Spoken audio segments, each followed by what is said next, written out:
Reflections on Caregiving and Advocacy, an interview with Lynda Everman. On March 27, 2015, neurologist Dr. Daniel C. Potts interviewed Lynda Everman, advocate, author, and co-convener of several national dementia advocacy networks, about caregiving for her late father and late husband, and how she channeled these experiences into effective advocacy. The interview, vulnerable, honest, and authentic, is rich in insights which can aid other caregivers on their journeys. So Lynda, as a caregiver for your father and your husband, tell us how you were able to build on the person that you knew they were, and they still are, in your caregiving, and then how did that inspire you as an advocate in the present, because you're so involved in advocacy. Tell us how that experience pulled you into the present as an advocate. All right. Well, in a way, they were two separate experiences. My dad was 81 when he showed signs of vascular dementia, and it came on very rapidly. He had lost my stepmother. She actually died in his arms after a dialysis treatment, and he plummeted into dementia. In his little apartment, he had like a little balcony, just enough for plants and 2 chairs. And during his healthy years, we would sit out there and we'd comment on the birds or the mothers walking their children or people running by or whatever. And we just continued to do that. I mean, we just made small talk. And I think what that showed me, it was just being present. It was just being with the person. Almost, Danny, like you and I would be together to show our support and reaching you in the ways that I know gave you pleasure because I left you and wanted you to have a nice day. So we continued with those type of activities. And another thing that we loved to do was, he came from a big Southern family. He was born in Louisiana and loved his siblings and cousins. And he had a shoebox of photographs. And we would just pull out the shoebox and just pull it out. And I did this instinctively. This is what surprised me. I would say, oh, look, here's your brother Murray. Oh, look, Dad, here you are with Joey, who was my brother, who's now, 50. Here's Joey as a baby, or here you are when you came home from the war, you were so handsome. And he would just beam. So it was just spending time with someone, and that was lovely. With Richard, it was the same motivation was there, but it was a very different dynamic. And it was very painful because he's my spouse. And he was diagnosed with mild cognitive impairment when he was 57. And I'm 6 years younger than he. So we were still working. And Richard, the mind was everything to Richard. He was a high school dropout, but he achieved the highest staff position that one could achieve with the University of California. He was the first staff member who was given a Lauds and Laurels Award. I mean, the other recipients had been our founding chancellor and Nobel Prize winners. So he was a brilliant man, and the mind was everything to him. He wasn't an athlete. And he was smart enough to know that something was wrong. Because we were at the university, we had a very early diagnosis and did what we could do to prolong the disease. So with Richard, I didn't talk about it very much. I was afraid that I would cause him to be depressed. I didn't want to. I protected his dignity, or that's how I perceived myself, of protecting his dignity. And so I tried to just soldier on, if you will. I mean, just live our life as we had lived it. And he recognized that he had memory loss and carried a pad, and wrote notes to himself. But over time, it came more and more and more on to me that I was really managing both of our lives, and the loss was greater and greater. Although it took close to 12 years for it to go from mild cognitive impairment to Alzheimer's. and I think part of it was our healthy lifestyle. We listened to music all the time. We walked. We cooked together. We were living in Knoxville at that time. We had season tickets to the Pops and to the chamber groups, and he loved to go on outings, and we would just go driving through the hills there and go over to Cades Cove, and we just continued to enjoy the things that we enjoyed together. And the hardest thing that I did with him was when I had to move him to assisted living. And I struggled with that. And the question to me was, and I sought counseling, was my marriage vows were for better or for worse, in sickness and in health. And it became apparent to me that I could not keep him at home. And my brother even said to me, Alzheimer's can claim 1 or 2 lives and the decision is yours. And he said, he's the one who said to me, 66% of caregivers may die before their loved ones, and you're well on your way. You need to do something. And so that was very, very difficult for me to move Richard.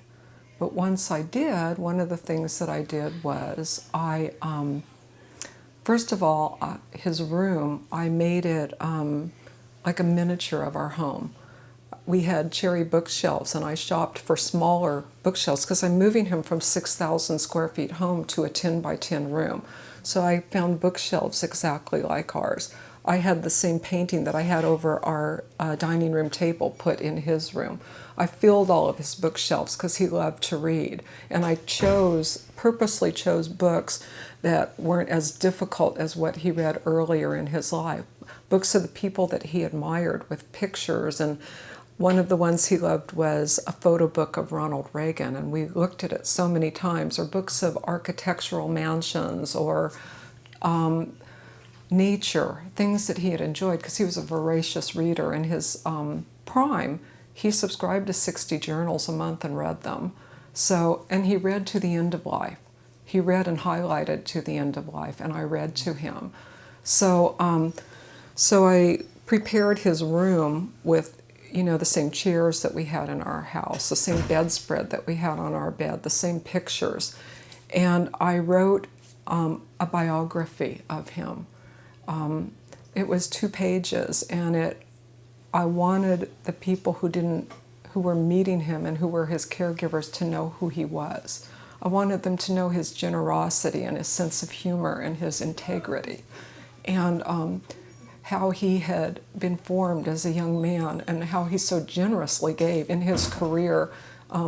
He brought student information systems to UC Irvine that are still vigorous today, 40 years later.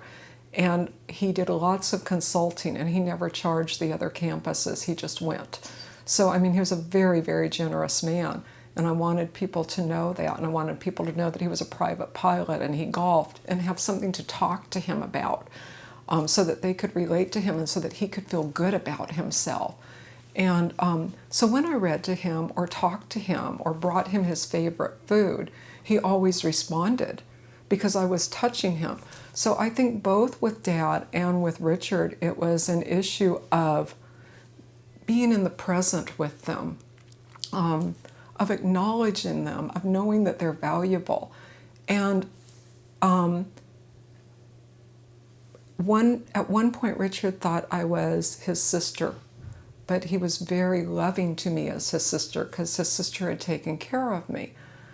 But he never forgot me. And one of the things that as an advocate I say is, the mind may forget, but the heart remembers. And I believe it, because both with Dad and with Richard, their last words on earth were, "I love you." They both looked me in the eyes and said, "I love you." And Richard hadn't been talking, and they even had to shave his beard and everything so that they could be able to help him to breathe and give him oxygen.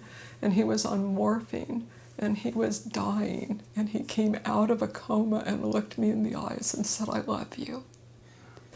And that was the same thing that happened with my dad. So there might have been times, since we can't get in someone else's mind, that you don't know if they know exactly that I'm Lynda, your wife, or I'm Lynda, your daughter. But they know that you're a person who loves them and who cares for them. And I think that that is very important to maintain. And so I was a caregiver for 18 years, and while it was difficult, I don't regret a second of it, as I'm sure you don't with your dad. It was a blessing. Richard loved me and believed in me, and I was thankful to give back to him and to help make his life better. So I became an activist, not really of my choosing. I was a silent caregiver. I mean, it was just Richard and I 24/7 for 10 years. And at first, as the Alzheimer's Association and others, Pat Summitt Foundation, Us Against Alzheimer's, as I began to follow them, and I got involved in trying to create legislation for a fundraising stamp for Alzheimer's disease research, which I thought was my idea, but it really wasn't. I linked up with an activist who had been doing this since 1999. And I learned about Us Against Alzheimer's, and I was drawn to their bold vision of finding a cure by 2020. And I was on the target, and I'd had 18 years of caregiving. I didn't want to deal with caregiving.